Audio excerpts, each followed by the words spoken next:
Sixto Sanchez was a terrible pick. I knew it at the time. I'm always trying to draft off of the 2022 cheat sheet.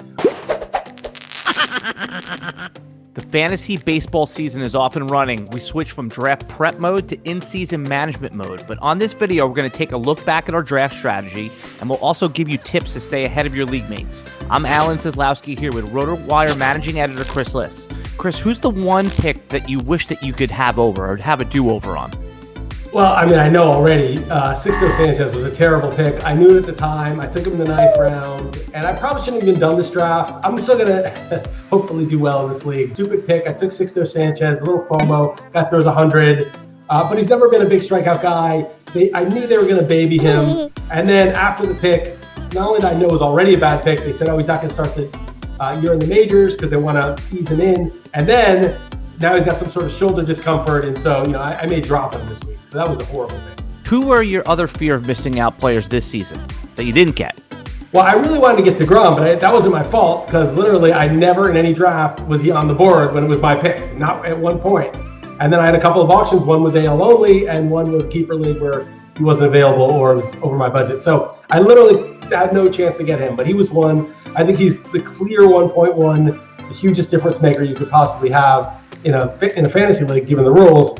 A couple other guys. I wanted to get Jesus Luzardo for the same reason that I donkeyed into Sanchez, because I just like some of these guys with ridiculous stuff that are still going at that 8th, 9th round price that, maybe next year will be that 2nd round guy. I'm always trying to draft off of the 2022 cheat sheet when I draft. And so it's pretty easy to see how some of these guys with incredible stuff who are going to get an extended opportunity can easily be there.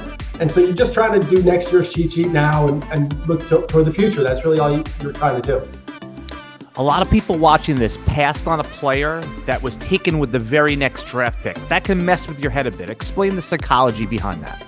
Sometimes it comes down to one or two guys, and you actually sometimes feel good about it. At least I do. Like, it's this guy or that guy, and I take one.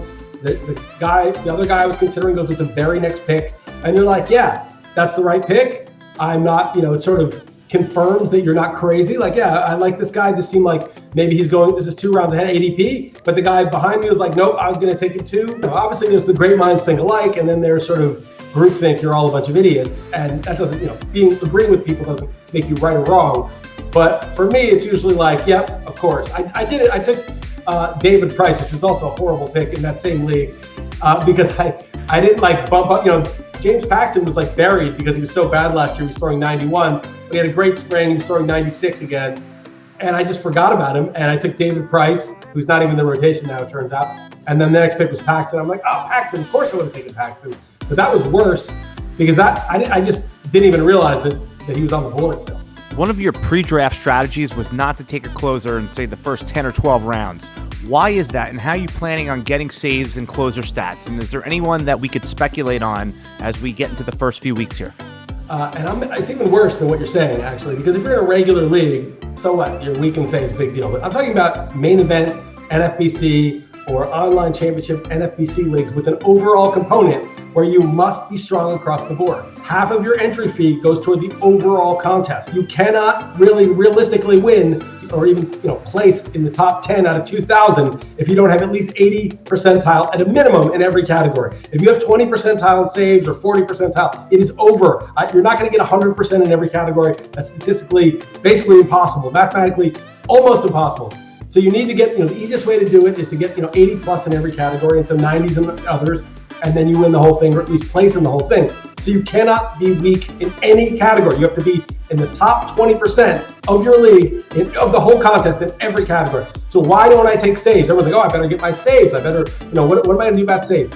Well, there's a lot of turnover at closer these days. There's a lot of committees at closer these days.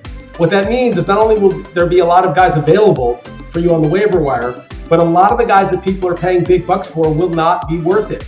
Moreover, even if it is a guy who is worth it, you take Liam Hendricks in the 4th, and he does get his 35 saves and his good ratios. You're going to need him to luck into 8 wins also, which he probably won't, to really earn a 4th round player that panned out. My 4th rounder, Gleyber Torres, if he hits 36 home runs and bats 290 with 100 and 100, is going to be more valuable than the closer if you do the math. You often talk about look-ahead players. Explain what you mean by that and who your look-ahead players over the next couple weeks.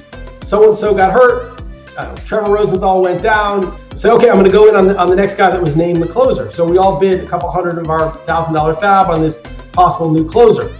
You can do that, and that's fine if you really need it. But what about the guy, say Giovanni Gallegos, who came in the 8th inning, who isn't yet the closer? You can bid $2 and get him.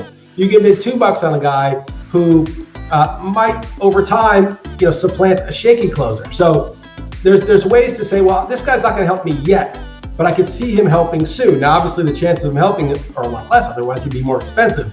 But a lot of times, it's not rocket science to see this coming. Talented players, shaky players ahead of them. Ron Chandler used to say, bet on skills, not roles. And you're basically betting on skills, not roles. And you're getting these guys. And then 2 weeks later, it's announced that guy gets the job and everybody's bidding half their budget. You already have him stashed for $1 the week before.